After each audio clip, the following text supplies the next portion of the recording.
येत्या 26 ऑगस्ट रोजी भगवान श्रीकृष्ण जन्माष्टमी सोहळा आणि 27 ऑगस्ट रोजी दहीहंडी सोहळा साजरा केला जाणार आहे।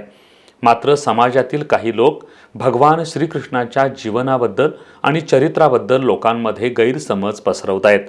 तरी युवा पिढीनं आणि हिंदूंनी श्रीकृष्णाबाबतचे योग्य ते चरित्र आणि धर्मग्रंथांचा अभ्यास करावा, तसंच समाजामधील वाढते अत्याचार थांबवण्यासाठी प्रयत्न करावेत, असं आवाहन कोल्हापूर जिल्हा हिंदू जनजागृती समितीचे समन्वयक किरण दुसे यांनी केलंय।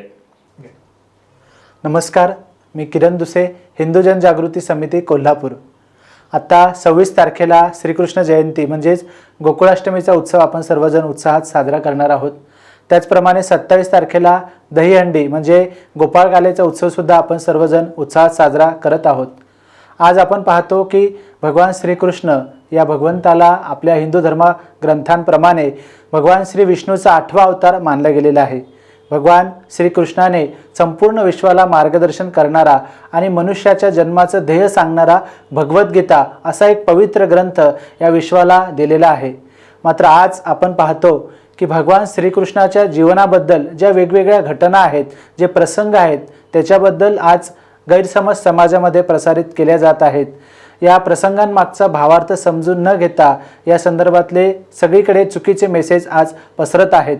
त्याचप्रमाणे दहीहंडीसारख्या उत्सवाला सुद्धा आज कुठेतरी गालबोट लागेल अशा प्रकारचं वातावरण समाजात निर्माण होत आहे।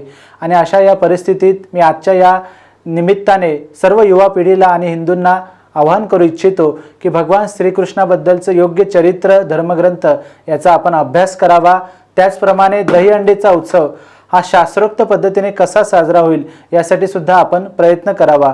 तसंच ज्याप्रमाणे भगवान श्रीकृष्णाने द्रौपदीचं शीलरक्षण केलं, त्याचप्रमाणे आज समाजामध्ये जे वाढते अत्याचार आहेत हे थांबवण्यासाठी आपण सर्व बांधवांनी आपल्या भगिनींचं शीलरक्षण करण्यासाठी सज्ज व्हावं, असं आवाहन सुद्धा मी आजच्या या निमित्ताने आपणा सर्वांना करत आहे। नमस्कार।